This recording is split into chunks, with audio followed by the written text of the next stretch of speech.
solutions, because we're not the first ones, there's more to come. And if you guys don't pay attention, shame on you. And I want to bring up one thing before I leave about these red tags. Okay, initially, had to be done. But this went on for 4 or 5 years. We had solutions. Once the water storages were improved to where it was sufficient, to where we were obligated to pay rent. You don't hold someone hostage to their homes for 4 years.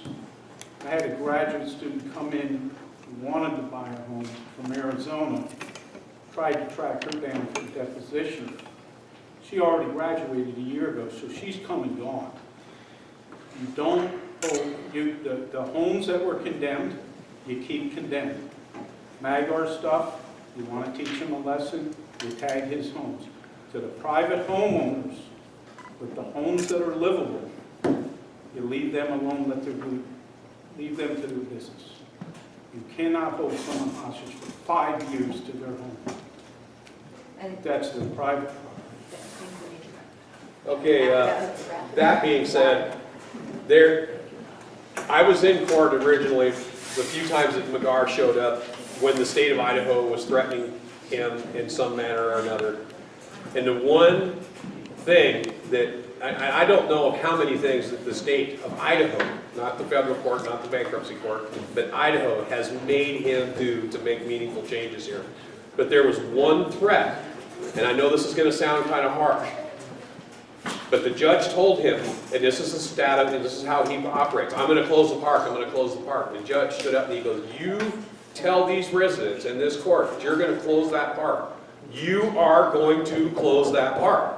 There isn't going to be any more of these threats in order to get your way in this courtroom, kind of a thing. And the way I look at it is, they've made the threat and they've sent out the paper, they've said they're going to close it. I want to see if the state of Idaho is going to hold him to the one thing, one meaningful thing that they asked him to do.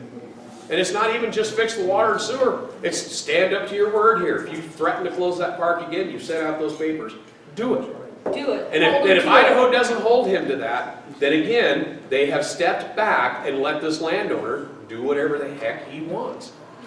And you see, so that's kind of cruel, and I mean, I'm the one that's going to lose on this too, but if anything, I want to see Idaho at least do one thing in this court that they said they were going to do, and make him do it. That's it.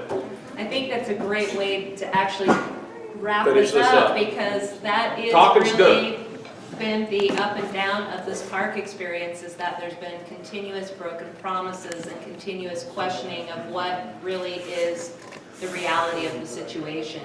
To the point that while there's been a closure notice, a lot of residents are wondering whether it's real and whether they're wasting their time looking for homes. So that is part of this process as well. So however we can come together as community members, if it's about getting in touch with some of these entities, I'll be in touch with you, Tom, and some others, Fair and Affordable Housing Commission, etc. But it seems as though the immediacy and what residents are going through, because as Chris said here in the audience, the amount of stress that I have seen residents going through, changing from summer of 2016, was, I would say, this moment, this very brief moment where people had a load of hope. They thought that Shelley Magar was going to really change the tide.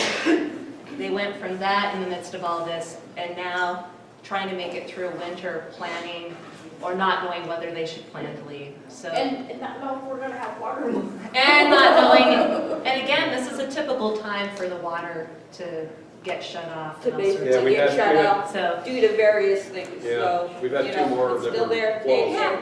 Yes. I just have a quick question. Because of the fact that you have the Syringa, do you have any idea that in possible future that the other park that he owns is getting shut down? Loney's, right? The what now? Is Loney's gonna shut down? Well, There's you know, been no word hey. so far. That's in the city. That's another can of worms. Yeah. That's another can of worms, but I can say, you know, Magar own 2 trailer parks here in Latah County. One is Syringa Trailer Park, one is Loney's. Three. Well, he used to own that third one, Yes. but he lost that in bankruptcy the year we moved in. Okay, however, However, with that being said, that is another small community. If it happened to Syringa, it may happen to Loney's, but in the same respect, it falls underneath city laws and not county laws, and that makes a big difference. But he's still playing the same game. But he's still playing the I same drive through there game. sometime. And this is part of the reason why this happened tonight, because there's other people out there in the community that may need our help in the future, and let's get them some help while there's still a chance. Thank you so much, and Yeah. I'd love to give applause to everyone for participating.